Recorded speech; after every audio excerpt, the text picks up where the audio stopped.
just going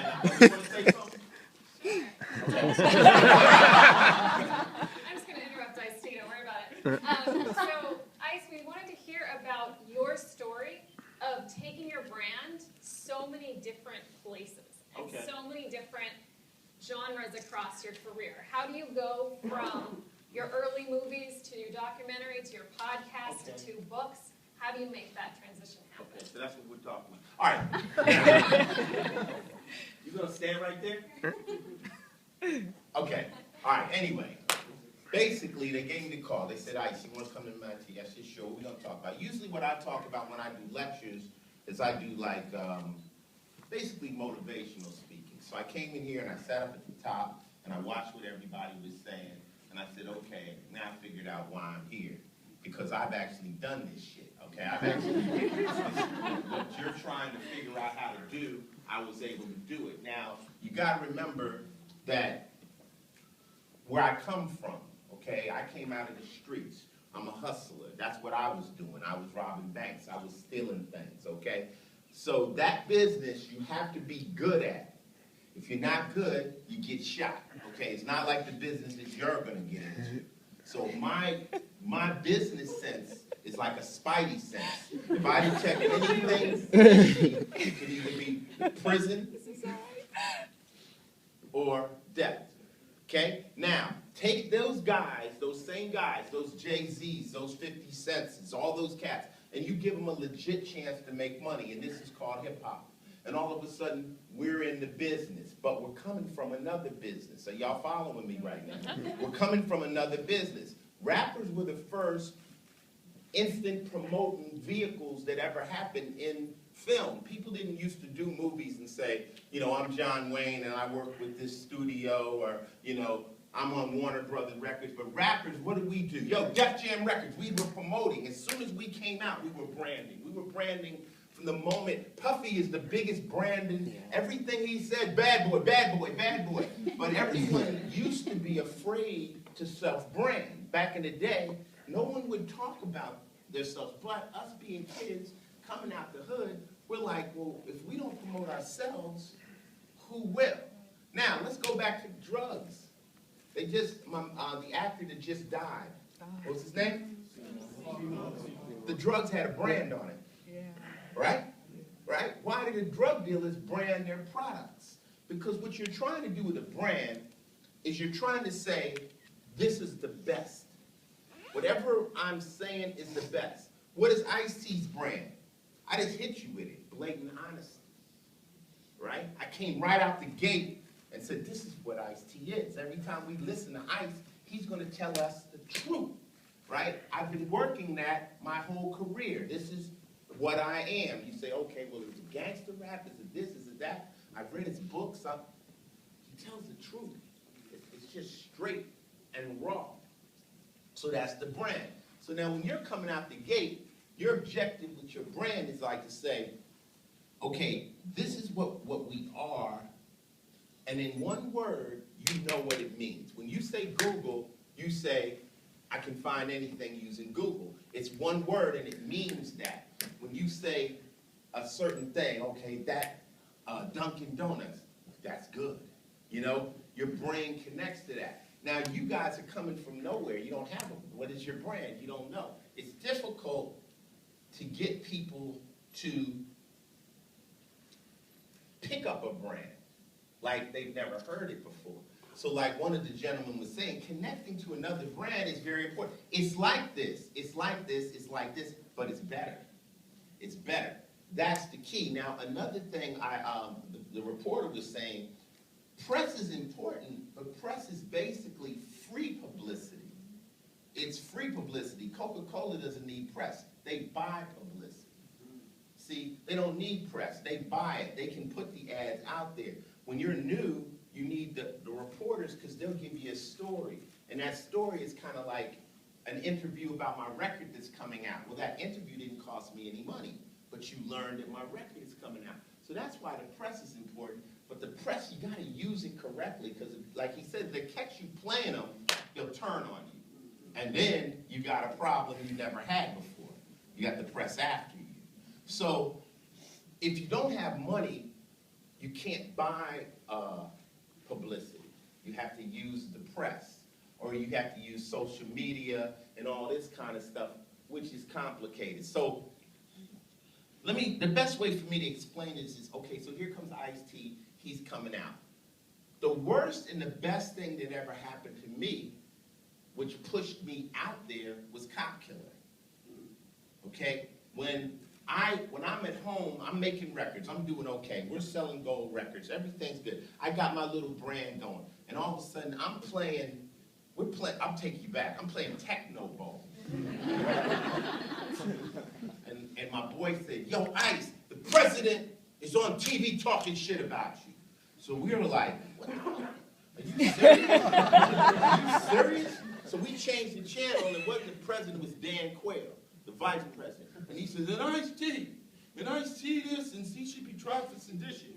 Now, have you ever had one of them oh shit moments where you just like, so we're in the house like this is all us. We ain't got no guns, we ain't trying to kill nobody. We just said, we're playing techno. We're like, oh shit, the president. Oh shit, this was not a good moment. And for us, we weren't happy. We were like, yo, because what happens when the president gets mad at you? This is the ultimate publicity. But if the president can get mad at you, immediately the world knows who you are, because the president doesn't talk about small-time people. When the president says, and Ice-T, you're fucked if he's not happy about you. And those things are saved for people that have countries and those people that do bad things. And he said something about me. Now, immediately what happens, you get investigated by the FBI to see all the initials come to check and see if you're doing anything. Why? Say Barack Obama, what's your name? Stephanie what? Rowe. Stephanie Rowe. And Obama says, and Stephanie Rowe, God damn it. Okay, now. That next second, we're talking about press, we're talking about being branded. That next second, every one of these agencies does the most deep, thorough check that ever happened to Stephanie Rowe, because his next question could be, what do we know about her? It can't be like, she's at MIT. It gotta be like, her blood type is this, her mother is this is that, this is what she owns, this is. So, don't fuck with the president, okay?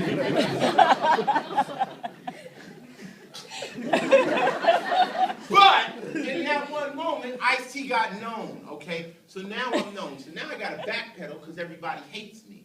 They're after me. I'm a bad guy at that time. Warner Brothers dropped the movies, everything went backwards and stuff, and I've been fighting. Now, I've been in this game now, being on Law and Order, 15 years, right? Thank you.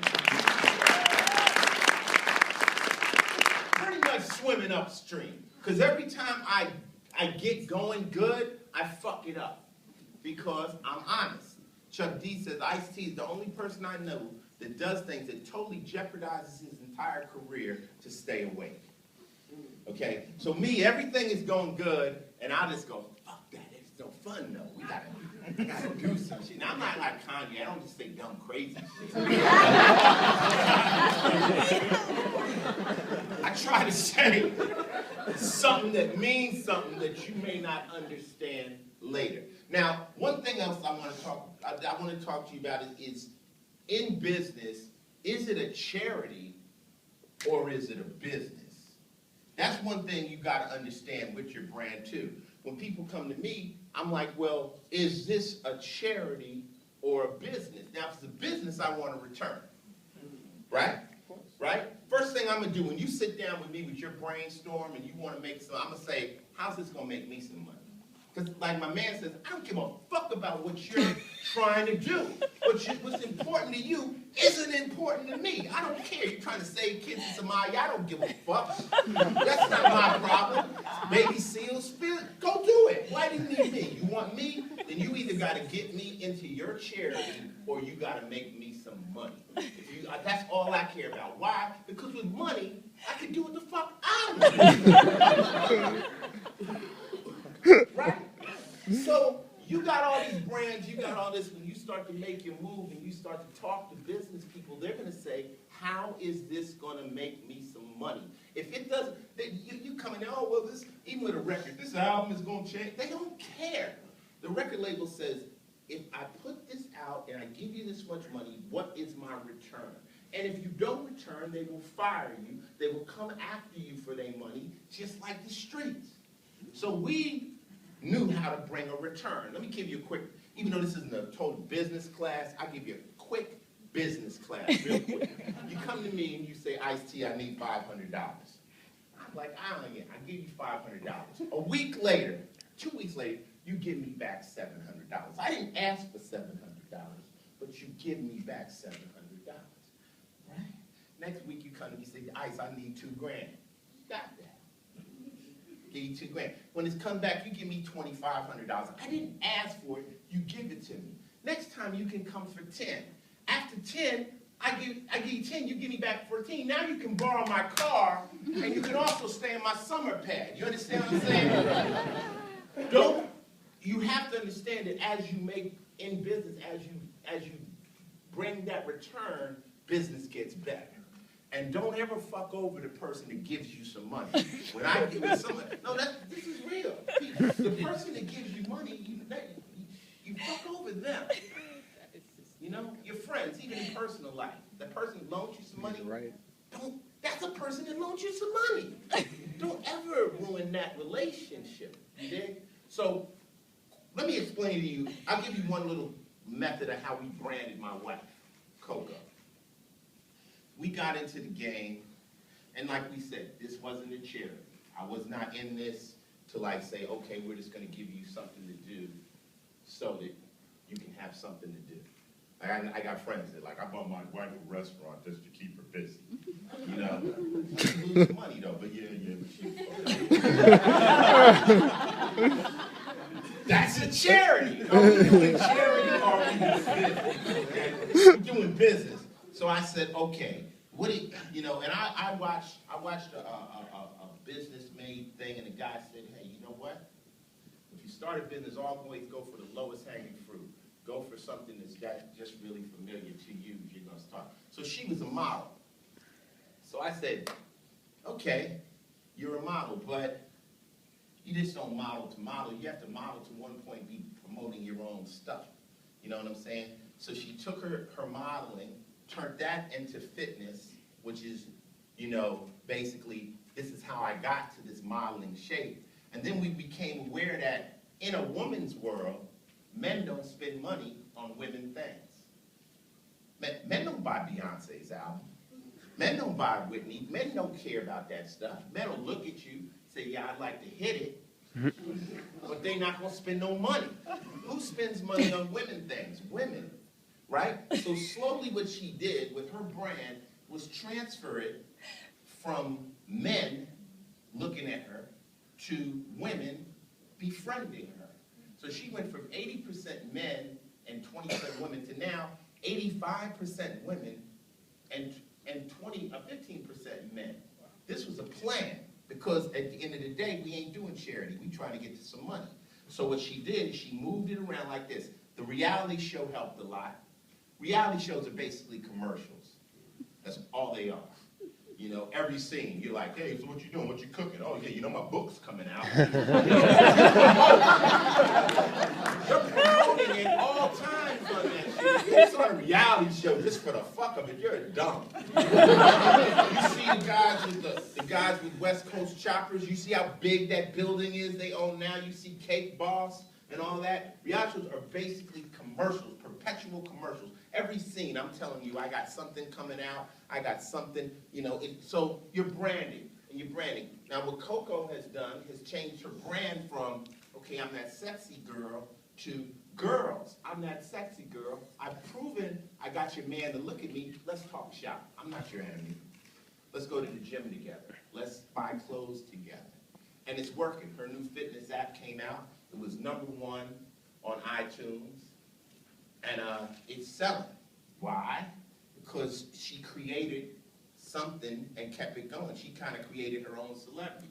You know, Coco ain't no real celebrity. She's got a big booty. You know what I'm saying?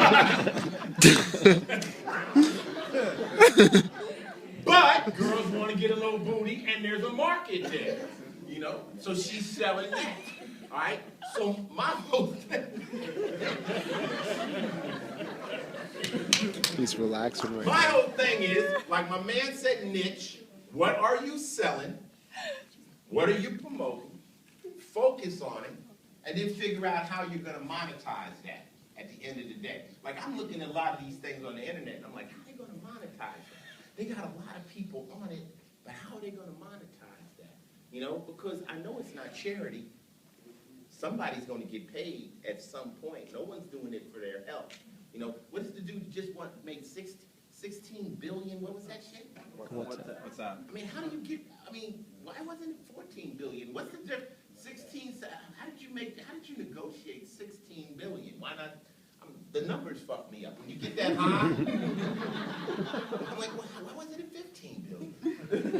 No, it's got to be 16, motherfucker, you know what I'm saying? But they have to have something that's valuable. And you know, my main thing I want to say is whatever you're trying to brand has to be good. It has to be good. Because what really brands is quality.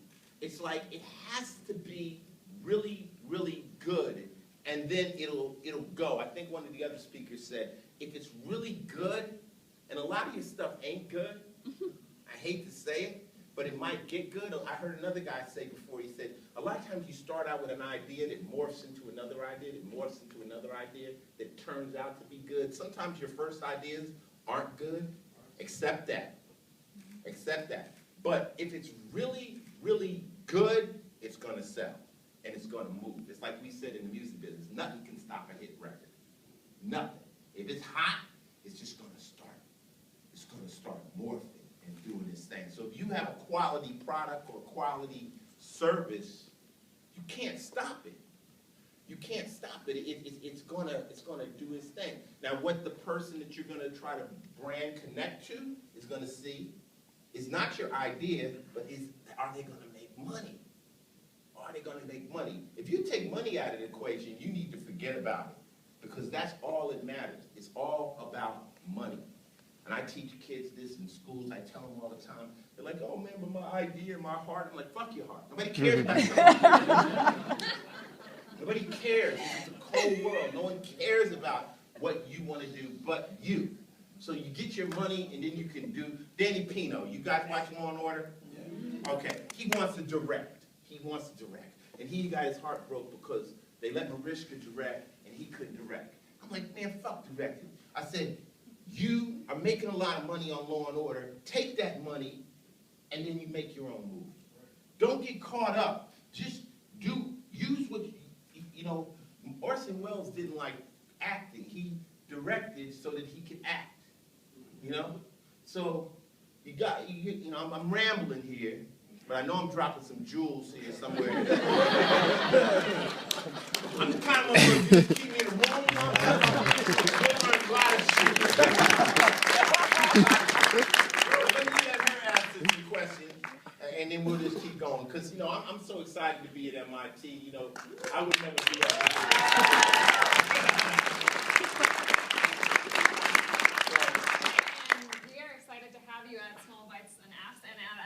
So the first question is, going back to your example of the president, vice president, mentioning your name on TV, and you know you're in trouble. Right. Not always good press. People say bad press is good. No. Bad press is bad press. So how do you get that level of discipline in your mind to be able to go and keep building your brand from that? Because a lot of the young people in the audience are going to have setbacks. Not to that level, but they're going to have setbacks. Oh, well, you know, they got Newton. What's the law? Anything you can't go wrong with? What's that? You'll go wrong. Okay, ISIS law. Everything is gonna go wrong. Yeah. There's not anything that will. No, everything is gonna go wrong. That's part of you just gotta get used to it. Like business is basically just reconstructing the fuck-ups of everyone you got working for you. It's like everyone is constantly messing up. It's just so much chaos. And if you're not cut for that, you gotta get out. Because it never goes right. It's never, you know, when they say if you want anything done right, you gotta do it yourself. That's because other people just don't see your vision. And I always looked at business like a gang. Okay? You have to have different people. Everybody can't be the tough guy. So you got to have your nerd team over here that knows how to handle that stuff. You got to have your PR people that are good conversationalists. You got to got people that are good in front of the camera. You got to have this team of people to operate, and all businesses have them. They got the people that talk, that go out and do the talking. You know, you got the people in the back that are good with the numbers, that hold the company together. You can't just, you got to get a team, you know? So everybody in this room has a place in a team of any business. It's just which position you play. So how do you do the reset? So you talked about also how do you reset? Getting set, not your whole presentation, no, but when you get up to the point and you're making money and things are going well and your business is going well, I don't think you're the only one by any stretch that says, I'm going to throw a wrench in it for whatever reason. I'm going to make it interesting. I'm going to push it another direction. How do you reset yourself to get back on track with your projects when you see it's going awry? You don't start drinking. I mean, it's devastating. I mean, you know, the bigger you are, the harder you fall. Like, you'll lose, I mean, if it could be small, you could lose $1,000. It could be big, you could lose millions. I mean, I think that's just, you just have to have that fortitude to just say, hey, everybody takes a loss, and I can't let this end what I'm doing. You just gotta, I think the key is knowing that the loss is part of the game. Knowing that. If you think you're not gonna take a loss, you're sadly mistaken. Here's a good example. I bought some real estate and in Florida. I lost maybe $500,000 because the shit went upside down. I called my guy up and I'm like, dude, I bought this real estate. I thought I was gonna make some money. He said, iced tea. I lost $48 million. See, so I got off the phone with him. I'm like,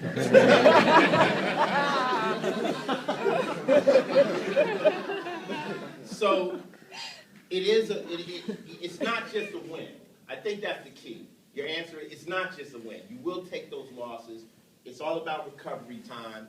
It's not about, sometimes you just gotta get rid of all that and say, you know, that was a bad idea, you know, but we're still smart. We can come up with good ideas. You know, look around you at your people and say, you're not really helping, you know, you gotta go, you're my friend, but, you know, just be ready to take the hits. We all take hits. Everyone's gonna take a hit. It's hard. Question? So what sort of things do you do for self-investment? Like any hobbies or things that you're using to build up skills? Investments are difficult because investment is gambling, you know? Well, more so, like, are books on, like, scheduling, or do you read books on, like, personal finance, or do you read books on, like, are things that you do to continue? I don't read as many books as I try to connect myself with people that have that information. You know, like if I met me, I'd be trying to suck my brain dry, you know? So when I'm around people, like if I'm around real estate people, I'm that guy that just asks questions. I ask a lot of questions because it's kind of like if you ever tried to read a computer book to teach you how to run the computer, it's so hard, you know? Where if someone else can just demonstrate it to you, it's easier. So I just look for those teachers and stuff. But, you know, the word investment itself scares me to death because as many people as become rich from investments have gone broke from investing. So sometimes it's better just to pillowcase that. You know, hold on to what you got. When you're looking at your upcoming projects, because one of the reasons that we wanted to bring you to Small Bites and Apps and to MIT and such an innovative community is they're always on what's next. And what we like about you and your brand is you're always at what's next. No other rappers are doing podcasts. So you say, I'm going to do a podcast. Right. How do you find out about those trends? How do you choose what to go after? You got to hang around young people. You got to keep like some 17 and 20-year-old kids around you. Real talk. Dr. Dre told me that. Dr. Dre says, yo, man, you know, you got to keep a group of kids around you at all times because they're way ahead. You know, they know things, you know. And Quincy Jones also taught me, he said, you know, the only way you're going to fail is if you fight the future. He said, you got to just kind of open up to the future. The good old days were just that. They were the good old days, but now you're in another day, every day. So you got to kind of find out what fits you, and everything doesn't fit you. Like right now, there's so many social medias out there. I'm only on one. I'm not even on Facebook. You know, I only got one because I only want people to be able to find me at one place. I don't want them to be able to find me here. This is where I'm at. If you want to find me, you got to come right here. That way I only got to say the shit once. You know, if y'all want to find me, I'm at Final Level on Twitter. But see, hip hop, promote. Don't give a fuck. We just promote. All right, so, I listen. But then another gentleman said, I got to find what fits in for me. So a lot of things like, you know, YouTube channel, I'm like, But then the podcast came along. And I'm like, I like podcasts because if I'm on the radio right now, if you don't see it, if you're not on the radio right now, you won't hear it. So that's not as good. But the podcast, it's like me making hour-long albums. And they last forever, and one day there'll be a group of them, there'll be volumes of it. And it'll be Ice-T talking, raw, just raw, saying anything I want. It's uncensored, unedited, and it's really the best place for me to be. Because people that listen to my music or watch me on TV don't really get to see this Ice-T y'all get. They get it fucked up. They think I'm the police.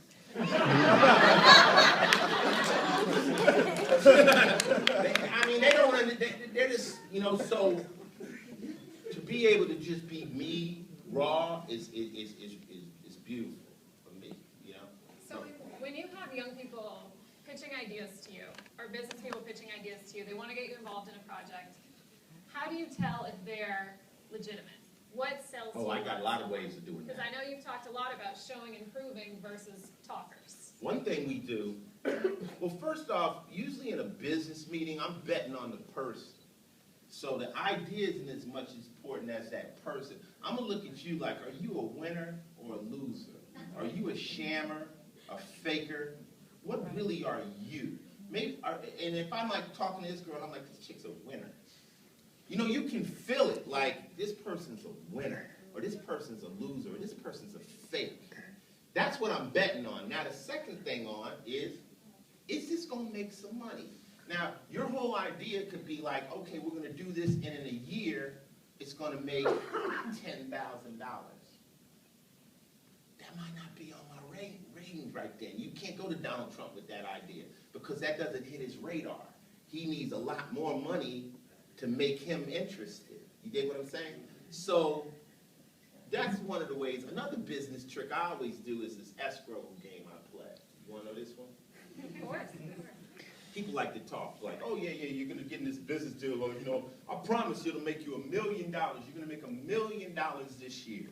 $1 million. Now, here's the key. When anyone ever tells you something, if they're in a business deal and they say easy, get out of the deal. There's no easy way to make money. So it's going to be easy. Okay, gotcha. He said easy. You're a liar. No easy way to make money. If there was an easy way, you wouldn't need me. Go make it. Why am I here? Right? So then they say, we're going to make $1 million guaranteed. I said, well, since we're going to make $1 million guaranteed, why don't you put $300,000 of that in an escrow account for me, just so I know you're serious, you know? And we'll see, you know, and maybe we can give that to me now, and we'll make it recoupable against the $1 million you're so sure we're going to make. Well, you know, we don't, you know, I mean, well, then why you keep saying? So sometimes asking people to put their money up shuts them down. Did anybody just see the, what was that movie, American Hustle? You see that? You see what De Niro said? We're going to put up this money. You're going to put up this money. And homie start backpedaling. And he said, you know who we are. So sometimes asking someone to bring money to the deal shuts it down real quick and makes them backpedal really, really quick. Even if you say, hey, okay, I'm going to put up this much, you put up this much, it shuts the deal down. They backpedal quickly. Money really cuts to the chase. So the other one then, It does. so the other thing people are looking at and have this as a challenge, they're young, they want to go after their goals, and they're tempted to create whatever is out there already. They're seeing Facebook, they're seeing it make money, they want to make the new Facebook. They're seeing the WhatsApp, they want to make that, instead of looking at what are they going to create. It's too late. You gotta, like my buddy Cool Keith said, you gotta look what everybody else is doing and don't do that. You know, I think that if you want to be creative or an entrepreneur, find out what you need that's not there. You know, look at yourself and your life and say, what do I really need that's not there? What do I wish was out there? That's a good way to start if you're an inventor or if you're trying to come up with something. I wouldn't do anything anybody else is doing. I mean, if you're going to start on something that somebody already else did, you're already like 10 years behind. You know, so you have to definitely try get on the forefront. That's one thing that gets me into the business, though. I like it when somebody says, we'll be the first. I'm into being the first. We'll be the first. That's a good hook word for me. Okay, question? Yes, sir. So you talked a little bit about your social media brand. How do you feel you best engage with your social media audience and balance the stuff that you put out versus the stuff that you know, you want to sell your album or have them watch SVU versus the stuff that... You got to balance it. Yeah. You got to balance, especially on Twitter, because Twitter, people don't like it if you're just promoting because they think that it's a PR person. So you got to kind of like, you know, give them a little bit of personal stuff and then hit them with something. You know, my fan base is so diverse, you know, because I got Bodyguard fans, I got rap fans, I got SVU fans, I got different people, so gamer fans. So I have to, that's why the podcast, I have to break it up and talk to each one of them individually. You know, it's one of those things where, and Twitter is not an end all. This social media is not an end all to promotion. People are, well, just tweet it. You got to remember, like a lot, if some on that particular format, if somebody's following like 1,000 people, that message goes, it goes down their timeline so fast. If they're not looking at it that split second, it's gone. So it's people will just tweet it. You know, so what if I got 1 million? It doesn't matter. Those 1 million people did not see it. It just happened and it's gone. You know. So and Coco's got more people than me anyway, but she looks better than baby. So. Question. Oh, can you just say too, for all the people out there that are starting, everybody who's trying to do anything is going to encounter haters. Oh, and I know you talked a whole podcast pretty much about this on your Final Level podcast, but you had a really great attitude about haters hating up and how if you're trying to do anything, somebody else is going to say something about it and how to use that to motivate you instead of bringing down. Hate is a byproduct of love. If someone loves you, then someone else is going to hate you. Just ask Jesus, you know? It's one of those things where, you know, like I said in the podcast, if I say I like Allen Iverson as a basketball player, one person in here is going to say he sucks, even if it's just to be opposite the rest of the people. Now, people that will dislike you, but if you notice, people that hate is there's two types of hate. One is just blatant hate, like religious hate and all that kind of stuff. We're not talking about that. We're talking about the new slang hate, which means envy. You know, the person that's envious of you. But you never hate anyone above you. I mean, below you. You don't walk by a girl that's not doing as well as you would hate her. It's that girl that's doing something that you think you should be in her position. There's some way she got there, and you're so envious of her, and you're mad. I don't like her shoes. I don't like her hair. It's just basic good old jealousy, you know? So that comes with the terrain. I actually have a clothing line called Powered by Hate, which is called like using, you know, this is branding. I'm branding again. Meaning use hate as your motivation. You know, you don't want to go to the gym, go on YouTube, see somebody talking shit about you, and then go to the gym. You know, use that, because hate is a really good motivator. When someone tells you you ain't gonna make it, yeah, you know, put that picture on the refrigerator. Look at them every day. Yeah, motherfucker, watch this, motherfucker. So when I come out with this thing called Powered by Hate, immediately says that's bad, but then it's good, then you feel stupid because it is good, and then you like it. That's game. So you're talking your head up. That's how it works. It can't just be powered by love. That's not cute enough. You know? We're marketing here. We're coming up with something clever. Okay, but no, I mean, don't worry about the haters, man. Tell them to kick rocks. Go on with that bullshit. You know what I'm saying? Your fans or the people that are with you, they insulate you from the hate. You know, the people that love you, they insulate you. So when those negative people are saying your fans are like, you know, I don't care about them. And in my business, in the entertainment business, your fans are like an army. You know, Lady Gaga got millions of them. They like, you know, you say something about Lady Gaga, they'll come to your house. So as you build your fan base and you get that fan base following you and you get them entrenched with you, if some blogger makes a mistake and says something about you, you don't have to open up. The fans attack. They'll plow. You crazy? You just talking about Ice T? You know, like somebody might write something bad about me today, and all of y'all will attack. Plow. What are you talking about? You know, I'll be on the plane somewhere. I won't even know. But the fans, they take off. So that's why you got to keep your fan base strong, and then, you know, and don't lie to them, and be honest to them, keep them down with you. You know, I love this. Question. I know that you brought up one key point saying that not to necessarily look to find a way to put up the money, but you'll always ask the person will put up this amount. But how do you get an investor to put up 100%? Because in the music industry, 100%? 100%. Because in the music industry, they're betting on your ability to your talent to get the return back. Right. So how do you put yourself in that position where? You just got to have a hell of an idea. You really got to make me, like I said, if you want me to put up 100%, see, first off, I'm not coming to you. The person coming should always pay. If I ask you to go out to dinner, I should be taking you out to dinner, right? So if you coming to me with my idea, this ain't my idea, it's your idea. And then you want my money, you got to blow my mind. You gotta hit me with something that I'm like, this is a gold mine. This is crazy. You have no investment but your idea.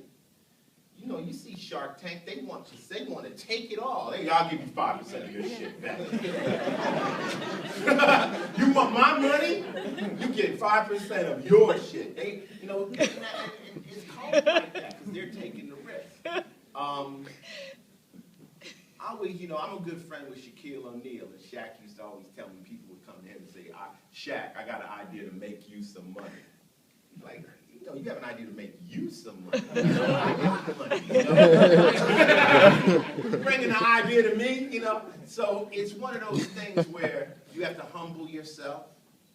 You know, I think that's one of the keys when you're dealing with people in power is knowing how to humble yourself, you know, because it is also a power and ego thing.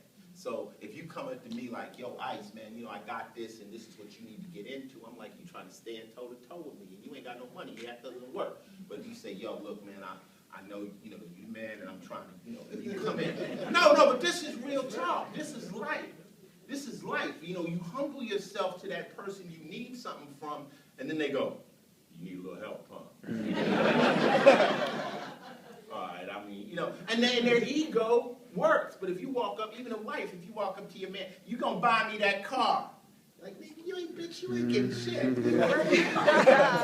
But if she says, oh, baby, I seen this car I like, and it's cute, I'm like, you want me to buy it, huh? You ain't spending your own money, huh? I see all this boo-boo going on. I like how it's happening.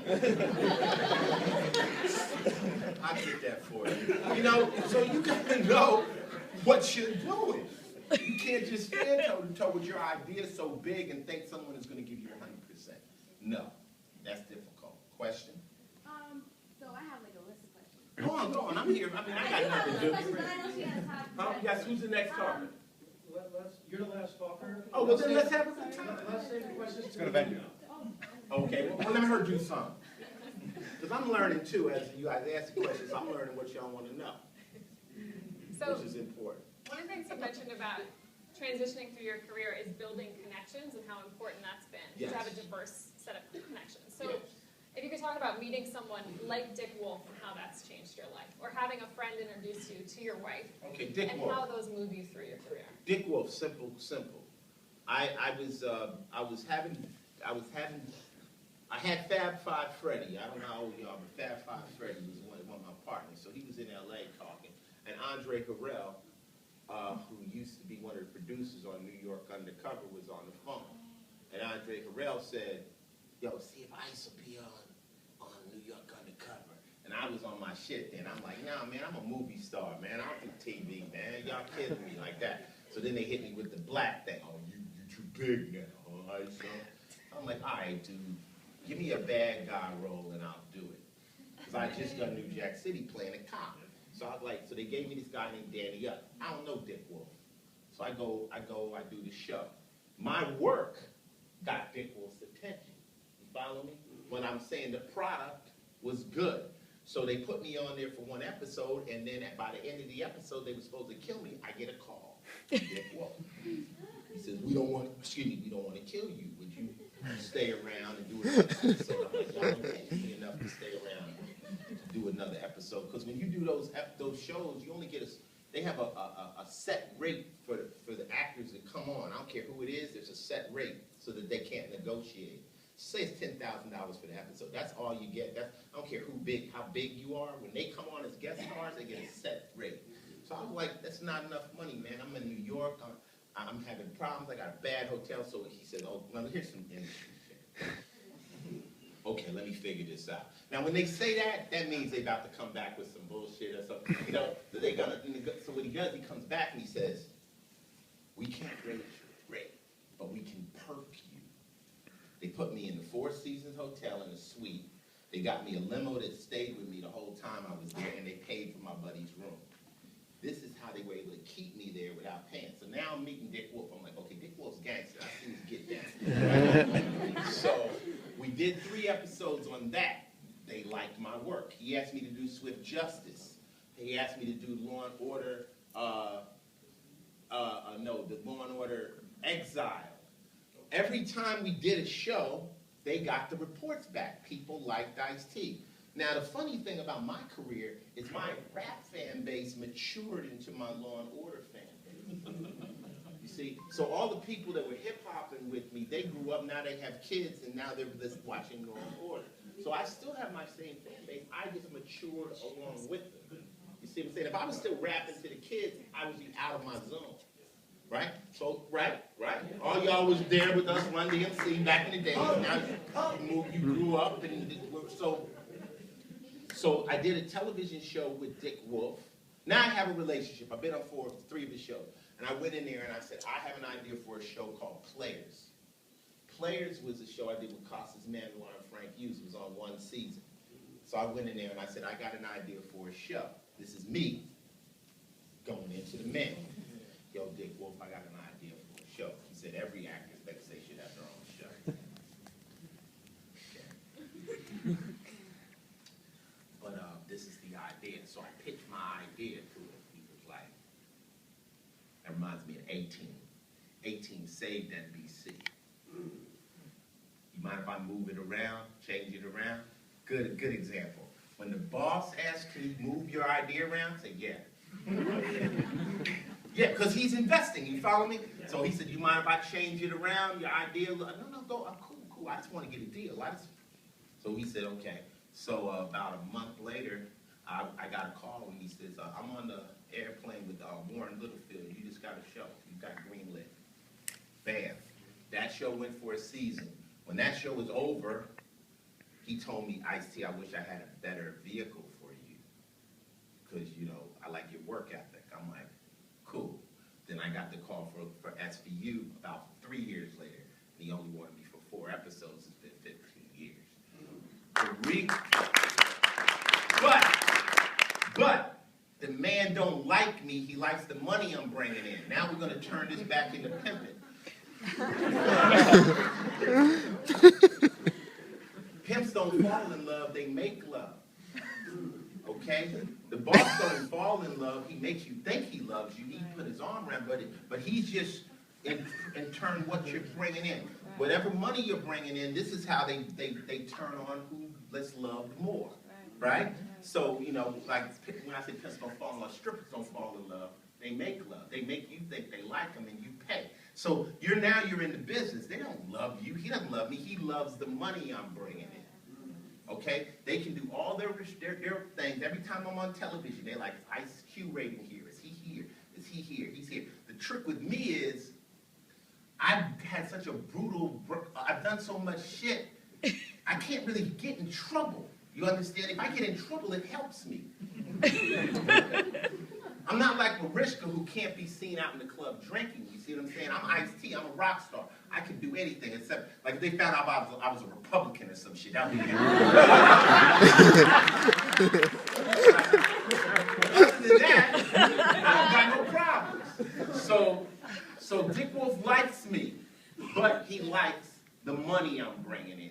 And the fact that I'm part of a show that makes him a lot of money. And trust me, if that show goes off the air, I probably couldn't get a phone call or talk to the man.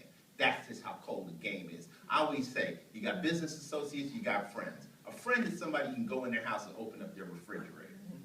Okay? If you can't do that, they're not your friend. Don't get it fucked up. That's the thing. Getting this been, oh, they love me, they love me. They love you because they think you're finna make a lot of money. And if you don't, see you. Okay? So to get that notice from Dick Wolf, you had to have the quality work already out, and you had to have other people involved who were willing to talk to you and make that connection. I had to get the And record. say, I had "Ice-T can do it." I had to have the records. See, because when I started doing movies, there just wasn't enough black actors to make movies. Wesley Snipes had only did Major League. So when they do New Jack City, they're like, well, maybe these artists that have sold a lot of records could be our actors, right? They didn't know if we could act. Me and Chris Rock, we had never been in no movies, but they took that risk. But then people say, oh, well, you got into acting the easy way. I'm like, well, then go sell a few million records then if you want to try to get into acting.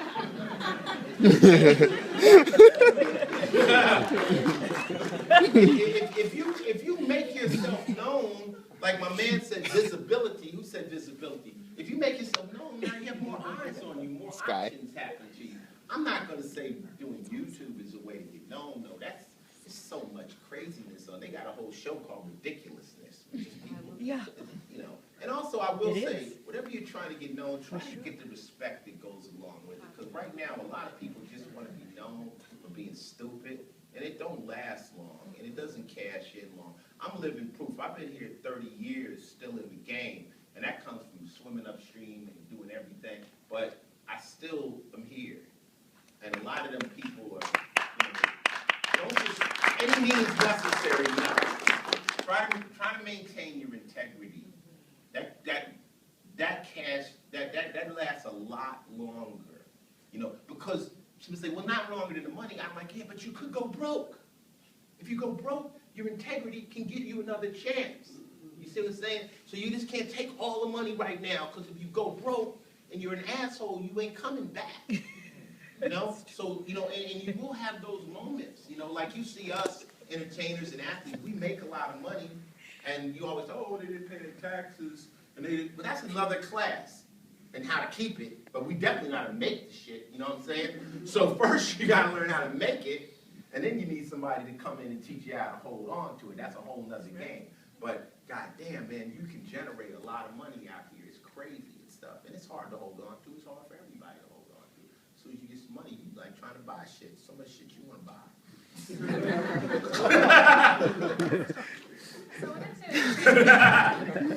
I mean, come on, we human, man. Who goes out and wins the lottery and says, I'm going to take 1,000 of this and save all? No, alone with that. Yes, ma'am. I'm just honored. So what was your process to make yourself the asset, to make Ice-T the brand, so that when you go out to do another project, that project, your new album, your podcast, your Twitter followers, SVU, your character there, those aren't their own brand, and they don't have a life of their own. They all come back to Ice-T as an asset. I didn't really know what my brand was first. It's not like I started out as a brand. It kind of happened, and people started to tell me what my brand was. And then I started to embellish it more. They said, people like you because you tell the truth, man. They just want to hear it uncut. They want to hear what the streets is really like. You don't lie about it. You don't do the invincible gangster shit. You tell people what it's really like. And that became my brand, like blatant honesty. And I think even when you see me on Law & Order, that's what you expect from Finn. And it was funny, when I was doing the show, they had a backstory for the character. And once again, Dick Wolf called me, and he said, this ain't working. He said, you don't like the cops, do you? I said, cops are human beings. I said, I don't like some of them don't like me. I said, they get up, they have bad days. I said, when I used to break the law, they were the opponent. I never disliked the cops. I just thought I was smarter than the cops. So, you ever see the movie Heat? It's an opponent. Any real live criminal doesn't hate the cops. You're just trying to break the law. You know there's a law. You're going to break it. So why are you mad when you get caught? You dig? So I told him, he said, but you agree we need cops. I'm like, yeah, I got friends that need to be locked up right now. And he said, well, play the cop we need. So that's basically who I play on television. I play a cop with Ice-T's sensibilities. You know, the girl was 18, yeah, but she had a fake ID. You know, I put my sensibilities into it. You know, it's not just semantics. It's my reality. If I ended up with a badge, the officers today gave me a badge. I told them I'm gonna get in trouble with this. I walk in here, I'm waving at the officers up there. They gave me a badge, you know. So, you know, like I tell them now, you know, hey, I was on that side of the law, now I'm on this side of the law. I swear as a pool table twice as green, I wouldn't steal a nickel off the mantelpiece. I gave up that career. It doesn't pay. But I don't know where my brand really came from, but I'm aware of it now. And I'm aware that, you know, whether I write a book, I think people are in it for my adventures, but they're in it for honesty. You know, like people that follow me on Twitter, they go for the daily game. They want to know, you know, what it took for me. Because the thing of it is what makes me, I guess what's interesting to y'all about me is, you know, I came from nothing. You know, home, I'm an orphan. You know, I don't have a family. No one gave me any money. So that's interesting. You don't go and pick a guy out to teach you in the gym, a trainer that's always been in shape. That doesn't work. Why do I want to listen to you? You've been looking like that since you was 15, motherfucker. I don't care. You're not going to look like that. I want to see the guy that might have been overweight that got himself together. So to see somebody who's so far this way to get this way, that's amazing to people. So, you know, that's my brand. Does that process help you stay focused on the essentials? Because you're very consistent. Your podcast comes out every 2 weeks. You tweet all of the time. You stay on the essentials of marketing and branding, even though for the audience looking at you, they're saying, oh, you know, he's reached that success. Now that's just hustler instinct. Yeah. That's just that hustler instinct, you know. When I got into the rap game, I had 3 pagers. I was hustling. Like, I'm a psycho hustler. Like, I don't understand, like, if I don't make money every day, I get physically sick. Because I just know I got to keep producing, I got to keep creating. I remember this scene in Smokey and the Bandit, and homie got in there, and Burt Reynolds, and he ripped the rearview mirror off, you know? That's kind of like how I am. It's like, I can't worry about what people are stealing from me. I can't worry about what people are ripping off, because I'm so constantly just coming up with new stuff. And I'm pulling people in that got good ideas and just keeping it running. And I mean, who would think I'd even be acting? So, you know, you have to take those opportunities as they come and just maximize it, but it all breaks down to a work ethic. Like my man said, if you're willing to work extra, if you're willing to bust your ass, it can happen, you know, but don't get your ego in this shit. You know, like I always say, if I'm sitting in a restaurant, me and my man, reporter, we sitting at the restaurant, and a guy walks up to us and he says, man, I shouldn't be here, you know. I'm bigger than this. I should be working with you guys. And then there's another guy over there in the corner with a toothbrush cleaning the floor. Who are we going to hire? You know, not this person that has this ego about himself. It's the person that we know is going to get some work in. And if I give you an opportunity, my manager, when I got with him, he didn't have a car. He used to catch the bus in from Riverside every day and walk from place to place to help get me a gig. And he would bust his ass. And I never forget, I said, man, if I could get this dude a car, he'll be a monster. Because I see his get down. He's crazy. Sure enough, I bought him a Mercedes-Benz. I called him up. I said, George, did you wash your car? He said, I used to wash my car. I put soap and water all over my body. And I said, those people are going to win. You gotta be willing to bust your ass. And one other thing I wanted to say too, I was thinking back here, you're not gonna win instantly. It's gonna take time. People want what I have now. It took me 30, 40 years to get to where I'm at. You know, a lot of losses, a lot of failures. Because on the internet things happen overnight, people think that's how it's gonna, no, it's gotta happen. It might take 10 years, it might take 15 years. But I got news for you, whenever it happens, it's gonna be right on time. Whenever it happens, I don't care if you're 85 and you get that money, you're gonna be that flyest motherfucker in the motherfucker. It's gonna be time, Jack. It don't matter when it happens. It doesn't have to happen right now. It just has to happen. You know? Pace yourself. Don't trip if it doesn't happen right away. Don't trip.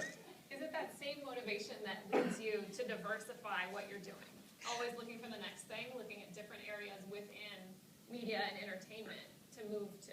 Well, the options are just coming more to me because now I am somebody who has a little bit of visibility, but no, it really is my fear of failure.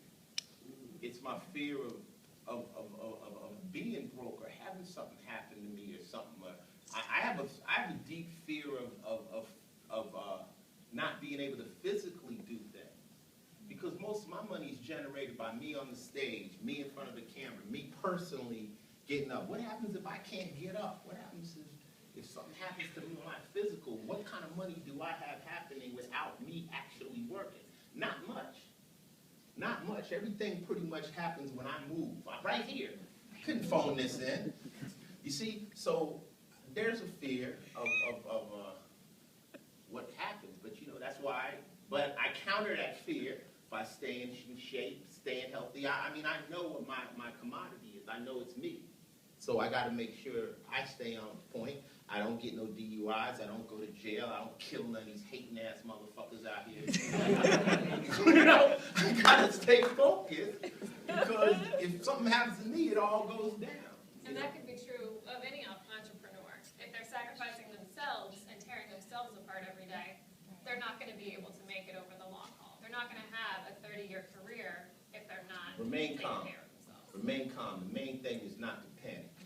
The main thing is have belief in yourself that what your idea is a good one. Surround yourself with people that you feel are smart, you know, and it's just like a movement. I call it robbing the bank. You got to have a movement, you know. You definitely got to connect yourself with people you feel are wise and intelligent and on the same channel as you, and have that work ethic that are trying to really push. It's difficult. What you want is this dream business and this dream thing. And if it was that easy, everybody'd have one. It's difficult. You know, it's difficult. It's like, you know, look up in the air and you see all the stars in the sky. You know, to shine amongst those stars is difficult. You know? Question? Did you put your hand up, man? No? No, who did? No. Okay. We have one more question. One more question. Let me take that. Okay. You touched on it already, but the concept of not getting comfortable. So it doesn't matter where you're at in your career, where your business is getting, what kind of attention that you're getting. If you slow down and get comfortable with that pace, it's gonna disappear. The big mistake is when you get to the top, you pause. When you get to the top, that's when you gotta push. At the peak, that's when you push. You gotta, you know, that's when you jump to that next level. Somebody said, well, it gets harder. I'm like, yeah, well, just like video games, you leveled up.